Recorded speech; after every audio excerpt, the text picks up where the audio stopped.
नमस्कार, स्वागत छ यहाँलाई नेप्से ट्रेडरमा। आजको वृद्धि चाहिँ एकदमै राम्रो खालको वृद्धि छ। आज चाहिँ हाम्रो मार्केटमा चाहिँ 12.73 पोइन्टको चाहिँ आज मार्केट वृद्धि भएको छ, जुन चाहिँ 0.69% ले हुन आउँछ। आज चाहिँ हाम्रो मार्केट 1869.73 मा पुगेको छ। आज चाहिँ 163 वटा कम्पनीहरूले कमाएका छन् भने 50 वटा कम्पनीहरूले अझै पनि घाटा बेहोर्नु परेको छ र 6 वटा कम्पनीको मूल्य जस्ताको त्यस्तै। आजको टप गेनरमा हेर्नुहुन्छ भने NIB LGF, LLBS, SPHL, ANLB र MKLB यी कम्पनीहरूले चाहिँ सबसे ज्यादा कमाएका छन्। दुईवटा कम्पनी त अलमोस्ट सर्किटकै लेभलमा कारोबार भएको छ। त्यस्तै टप लुजरको कुरा गर्नु पर्दाखेरि चाहिँ दुईटा चाहिँ डिभेन्चर रहेका छन्। एउटा चाहिँ NMB बैंकको डिभेन्चर, अर्को SBI बैंकको डिभेन्चर, त्यस्तै EHPL, PHPL र रुरु यी तीनटै हाइड्रोहरूले चाहिँ नेगेटिभ चाहिँ सबसे ज्यादा झरेको चाहिँ यी कम्पनीहरू हुन्। त्यस्तै टप टर्नओभरको कुरा गर्नु पर्दाखेरि नबिलको promoter share, Shivam, Nabil, HTHPC र EBL यी कम्पनीहरूमा चाहिँ इन्भेस्टरहरूले एकदमै ज्यादा इन्भेस्ट गरेको हामी हेर्न सक्छौँ। अब त नबिल र नबिलको प्रमोटर सेयरको मूल्य उस्तै ठाउँमा आउन थालिसके है। झन्डै तपाईको नबिलको जेनरल सेयर चाहिँ 600 तिर छ भने नबिलको प्रमोटर सेयर चाहिँ 500 को हाराहारीमा पुग्न थालिसकेको छ। 120-130 जतिको मात्र ग्याप छ। त्यसकारण चाहिँ अब प्रमोटरहरूले चाहिँ अब कसलाई चाहिँ रोज्छन् है, अथवा इन्भेस्टरहरूले यो जेनरललाई रोजेमा यो जेनरलको मूल्य बढेर जाने र नबिल प्रमोटरकै सेयर चाहिँ अब सस्तोमा पाइरहेछ हैन भने यो अझै पनि यसमा सप्लाई आउन सक्ने चान्सेस हुन्छ। तर यो नबिल चाहिँ प्रमोटर सेयरको नजिक जानु भनेको चाहिँ नबिलको फेरि मूल्य बढ्छ, किनभने प्रमोटरकै अलमोस्ट प्राइसमा पाइरहेछ भने त किन प्रमोटर लिने हैन। रेगुलर जेनरल सेयर लियो भने बेचबिखन गर्न पनि सजिलो हुने भयो। त्यस्तै HTHPC मा पनि आज लगानीकर्ताहरूको एकदम धेरै इन्भेस्टमेन्ट छ। आज 200 ट्याक्कै 200 पुगेको छ। EBL अर्को छ EBL एभरेस्ट बैंक लिमिटेड। त्यस्तै टप भोल्युम सबसे धेरै भोल्युम आउनेमा चाहिँ नबिलको promoter share, HTHPC, NIMB, KBL र NMBPO NMB बैंकको चाहिँ प्रमोटर सेयर यी कम्पनीहरूमा चाहिँ एकदम ज्यादा भोल्युम आएको छ। त्यस्तै टप ट्रान्ज्याक्सनको कुरा गर्नुहुन्छ भने TAMOR, SMJC, KDL, MHCL र नबिल यी कम्पनीहरूमा चाहिँ एकदमै धेरै किनबेच बाइङ र सेलिङ भएको चाहिँ हामी हेर्न सक्छौँ। आजको दिनमा चाहिँ आजको वृद्धिमा चाहिँ कुन सब इन्डेक्सहरूको चाहिँ योगदान छ भनेर हेर्नु पर्दाखेरि ब्याङ्किङको चाहिँ नेप्सेको चाहिँ औसतभन्दा आधी है, ब्याङ्किङ इन्डेक्स चाहिँ 0.34% ले बढेको छ। त्यस्तै डेभलपमेन्ट ब्याङ्क 0.66% ले बढेको छ हाम्रो। त्यस्तै यो चाहिँ नेप्सेकै सरह जति मान्न सक्छौँ हामी। त्यस्तै फाइनेन्स 1.32 एकदम धेरै बढ्नेमा चाहिँ फाइनेन्स पनि छ एउटा। होटल एन्ड टुरिज्म 0.77% ले बढेको छ। अर्को छ हाइड्रो पावरमा घट्ने पनि थिए तर धेरै जसो चाहिँ बढेकै छन् र त्यसमा पनि हाइड्रो पावर पनि 1% भन्दा माथि बढ्न सफल भएको छ। 1.25% ले बढेको छ। इन्भेस्टमेन्ट 0.32% ले बढेको छ। लाइफ इन्सुरेन्स 0.54% ले बढेको छ। म्यानुफ्याक्चरिङ 0.60% ले बढेको छ। माइक्रो फाइनेन्स 0.65, म्युचुअल फन्ड 0.36% ले बढेको छ। नन लाइफ 1.55% ले बढेको छ। नन लाइफ पनि औसत नेप्से भन्दा निकै राम्रो परफर्म गरेको छ आज। अदर इन्डेक्स पनि झन्डै 1% को वृद्धि छ 0.91% र ट्रेडिङ इन्डेक्स भने 0.74% ले चाहिँ बढेको छ। आज सबसे ज्यादा बढ्नेमा चाहिँ फाइनेन्स, हाइड्रो पावर र नन लाइफ यी सेक्टरहरू चाहिँ एकदम ज्यादा बढ्न सफल भएको छ। र फाइनली चाहिँ आजको लिडर चाहिँ फाइनेन्स र हाइड्रो पावर पहिलादेखि पनि लिडर नै थिए, घट्दा पनि बढ्दा पनि। तर आजको दिनमा चाहिँ नन लाइफ इन्सुरेन्समा चाहिँ केही पोजिटिभ औसत अरू सेक्टरहरूभन्दा चाहिँ एकदमै ज्यादा चाहिँ पोजिटिभिटी देखिएको छ है। फाइनेन्स र हाइड्रो भन्दा पनि सबसे ज्यादा चाहिँ नन लाइफमा चाहिँ आज इन्भेस्टरहरूको रुचि छ भन्ने कुरा हामी बुझ्न सक्छौँ। यसको बारेमा हामी पछि फेरि चर्चा गर्नेछौँ। अब लागौँ टेक्निकल चार्टतिर। चाहिँ यहाँ टेक्निकल चार्टमा हेर्नुहुन्छ भने फाइनली चाहिँ एउटा हामीले ग्रिन क्यान्डल देख्न पाएका छौँ। अब यहीँबाट रिभर्सल जान्छ जाँदैन भन्ने कुरा चाहिँ एक दिनको क्यान्डलले मात्र निर्धारण हुँदैन। तर यहाँ मार्केट बढेर जाँदाखेरि चाहिँ हाम्रो यो रकम र भोल्युम पनि बढेको छ। त्यो चाहिँ यसले आगामी दिनमा बढेर जाने सम्भावना चाहिँ अथवा रिभर्सलको सम्भावना चाहिँ यसले ज्यादै बोकेको छ। किनभने यो क्यान्डल चाहिँ अघिल्लो 2 दिनको भन्दा चाहिँ ठुलो छ है। र हिजोको क्यान्डललाई त इन्गल्फ नै गरेको छ। यसले चाहिँ रिभर्सल पनि हुन सक्ने सम्भावना गर्छ। जुन प्रकारको यो क्यान्डल बनेको छ त्यही प्रकारको भोल्युम पनि आएको छ। पोजिटिभ कुरा चाहिँ यो छ एउटा। त्यसकारण चाहिँ यसमा बढेर जाने सम्भावना निकै ज्यादा छ। अब हामीले इन्डिकेटरहरू लगाएर हेर्नु पर्दाखेरि चाहिँ पहिलो नम्बरमा हामी हेर्छौँ MACD, moving average, convergence, divergence. हेर्नु पर्दाखेरि चाहिँ यहाँ कस्तो प्याटर्न देखिएको छ भन्दाखेरि मैले यो बारम्बार भनिरहेको छु, यहाँनिर बाइ सिग्नल आउनुभन्दा चाहिँ यहाँनिर बाइ सिग्नल आयो भने चाहिँ यो ज्यादै एक्युरेट र तेजीले बढ्ने चान्सेस हुन्छ। मैले तपाईहरुलाई उदाहरणको रूपमा यहाँनिर पनि देखाएको थिएँ है। जस्तो यो हिस्टोग्रामको पोजिटिभ साइड यहीँनिर बाइ सिग्नल दियो भने अझै ज्यादाले तेजीले बढ्ने चान्सेस हुन्छ। तर यो नेगेटिभ, धेरै नै नेगेटिभ, यो त -40 मा तपाईको यो बाइ सिग्नल जेनेरेट गर्नु र यहाँनिर -8 मा बाइ सिग्नल जेनेरेट गर्नुमा कतिको फरक छ भनेर हेर्नु पर्दाखेरि यही हेर्न सक्नुहुन्छ। -8 को चाहिँ झन्डै 200 अङ्क बढेर गएको छ।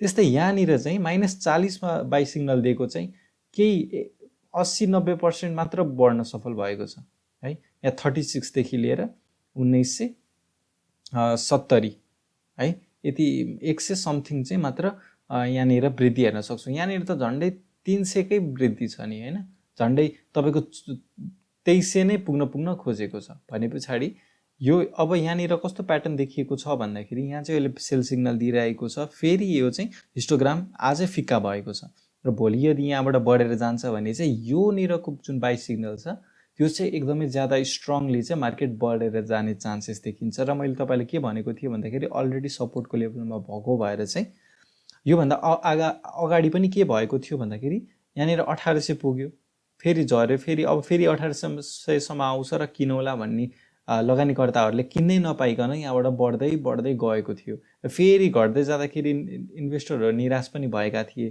तर 1800 कहिले हेर्नै पाएनन् है। 1850 बाटै फर्केको पनि पहिला हिस्ट्री छ। त्यस्तै अहिले पनि 1837 सम्म झर्यो, अझै 1800 सम्म पुग्छ होला भनेर 1850 तिरैबाट रिभर्सल हुने चान्सेस पनि रहन्छ। हिस्ट्री रिपिट भनेको यही नै हो। अर्को इन्डिकेटर हामी लगाएर हेर्छौँ RSI ले चाहिँ हामीलाई ट्रेन्डको स्ट्रेन्थ अलि समझ्नले चाहिँ अलिकति यसले सजिलो बनाउँछ हामीलाई।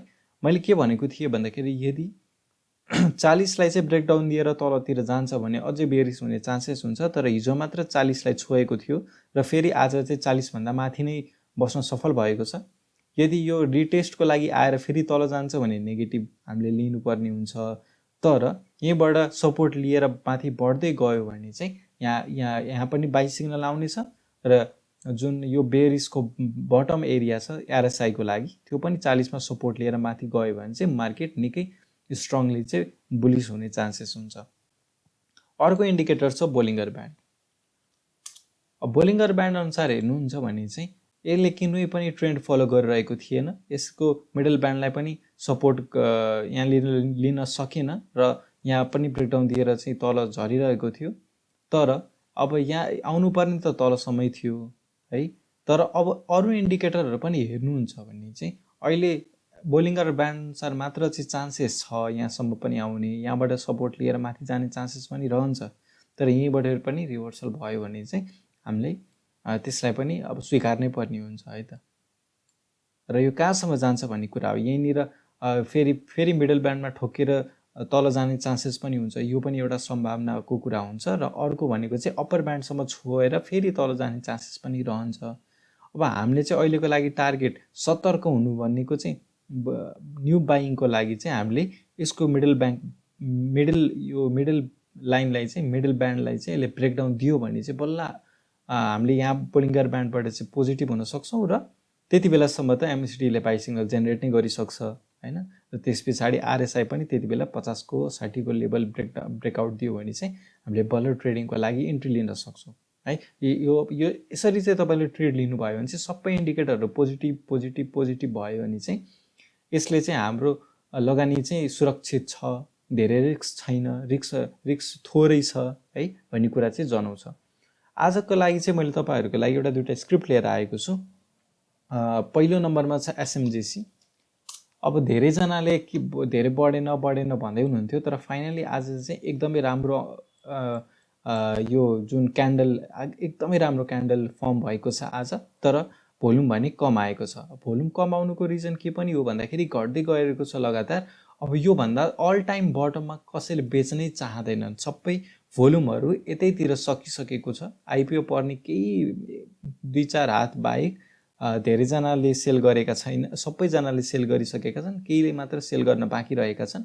उहाँहरूलाई पनि खासै सेल गर्न इच्छुक छैनन् भन्ने कुरा चाहिँ यहाँबाट बुझिन्छ।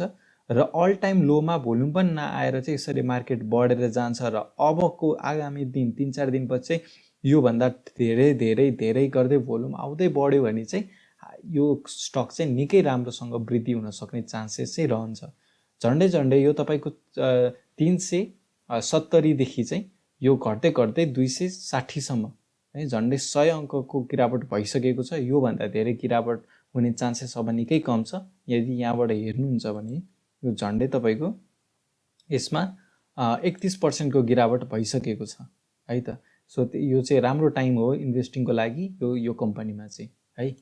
भोलिको दिन के हुन्छ हामी हेर्नेछौँ, तर यसमा चाहिँ अब मैले आगामी दिनमा चाहिँ निकै पोजिटिभ हुन सक्ने सम्भावना देखेको छु। त्यसकारण चाहिँ मैले एसएमजेसी मैले तपाईँहरूलाई सजेस्ट गर्न चाहेँ। अर्को छ केडिएल। यो चाहिँ खासै आज बढ्न सकेन है, यो खासै बढ्न चाहिँ सकेको छैन। ओपनिङभन्दा आजको ओपनिङ 750 मा थियो, तर आज यसको क्लोजिङ चाहिँ एउटा डजी क्यान्डल फर्म भएर चाहिँ 740 मा भएको छ।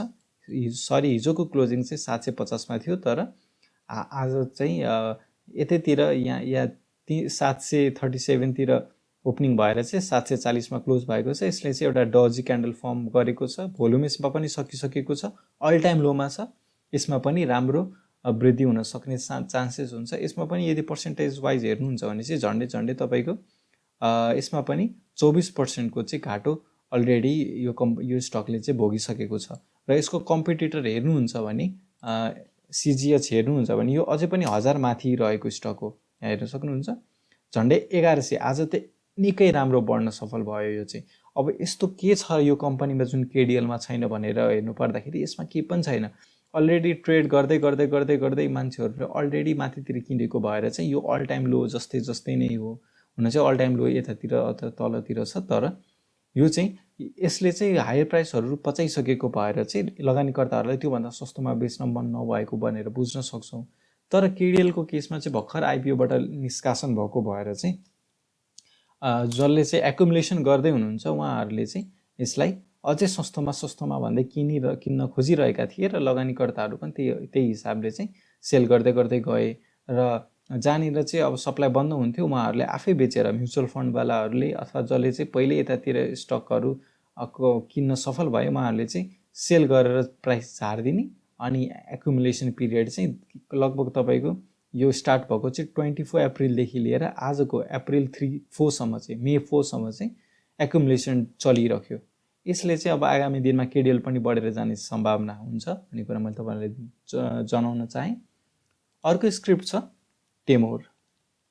टेमोर पनि हेर्नुहुन्छ भने भर्खरै आइपिओबाट निष्कासन भएर आएको थियो। पहिलो दिन नै यसले राम्रो गर्न नसकेर पहिलो दिन चाहिँ एक दिन बढ्यो, त्यस पछाडि लगातार घट्दै गएको थियो। यो कम्पनी पनि राम्रो छ ट्रेडिङको लागि। भोल्युम पनि ड्राइभ भएको छ पुरै, तर आज भोल्युम पनि आएको छैन। यसमा चाहिँ भोल्युम नआउनुको कारण चाहिँ सुकेर भन्दा पनि यसमा चाहिँ किन नआएको भन्दाखेरि अल टाइम लोमा छ। बेच्न इच्छुक खासै कोही थिएनन् र अचानक बढिदिँदाखेरि चाहिँ लगानीकर्ताहरूले चाहिँ पर्खेर किन्ने भनेर सोचे। यो तपाईँहरूले त्यसरी पर्खेर आज सोच्नु भएको छ भने तपाईँहरूको डिसिसन रङ हुँदैन। भोलिको दिन पनि हेरौँ बढेर जान्छ भने हामीले सबै मैले अहिलेसम्म भनेको सबै स्टकहरू त्यसरी किनि नहाल्नु, भोलिको दिन पनि हेर्नु अनि बल्ल किन्ने बारे सोच्न सक्नुहुन्छ। हस्त आजलाई यति नै। भिडियो कस्तो लाग्यो कमेन्टमा बताइदिनु होला। भिडियो मन परेमा लाइक गरिदिनु होला र च्यानलमा नयाँ हुनुहुन्छ भने सब्स्क्राइब गरिदिनु होला। हस्त आजलाई यति नै। धन्यवाद।